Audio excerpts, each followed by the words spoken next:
การนำกระทรวงโยธาธิการและขนส่งชี้นำแก้ไขด่วนปัญหาถมดินใกล้เขตสงวนแนวทางและอุโมงค์รถไฟอยู่แขวงอุดมไซวันที่17กรกฎาคมผ่านมาทานเล็กไหลศรีวิไล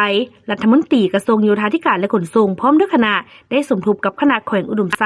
โดยแม่ทานคำแสงอาลีรองประธานคณะกรรมการปกครองแขวงมีทานรู้ไฮโจ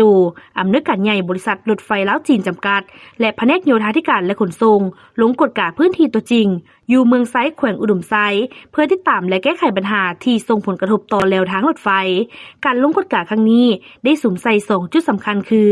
จุดบ้านห้วยคุมพบการถมดินของบุคคลติดเขตสงวนทางรถไฟซึ่งมีการถมห้วยน้ำธรรมชาติบ่ถูกต้องตามระเบียบการและบ่ได้มาตรฐานเหตุให้กีดขวางทางไหลน้ำและอาจส่งผลกระทบต่อความปลอดภัยของทางรถไฟจุดบ้านนาแลพบพื้นที่ทางลอดก้องขัวรถไฟมีน้ำขังสร้างความลำบากให้แก่การสัญจรของประชาชนท่านรัฐมนตรีกระทรวงโยธาธิการและขนส่งได้เน้นหนักให้ภาคส่วนเกี่ยวข้องหิมห้อนสมทบกับบริษัททางรถไฟเพื่อแก้ไขปัญหา2จุดนี้อย่างรีบด่วนพร้อมทางวางที่ชี้นำคือ 1. สั่งตั้งคณะรับผิดชอบเฉพาะกิจและเพิ่มทวีการลาดตระเวนของตำรวจทางรถไฟให้เข้มงวดกว่าเก่า 2. มอบให้กลุ่มทางรถไฟกำหนดหน้าที่และความรับผิดชอบของแต่ละคันแขวงเมืองตาแสงเจ้าหน้าที่ปกส.และบริษัทให้จะแจ้ง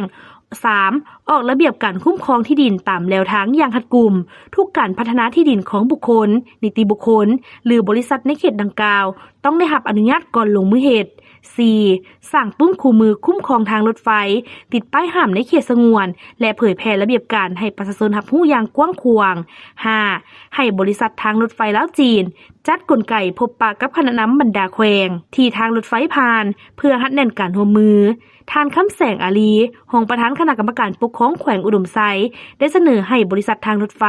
แต่งตั้งคณะกฎการแนวทางอย่างเป็นทางการจากนั้นประธานบริษัททางรถไฟลาวจีนก็ได้ยกให้เห็นถึงความสำคัญและความปลอดภัยของเส้นทางสายยุทธศาสตร์นี้พร้อมทั้งให้คำมั่นสัญญาว่า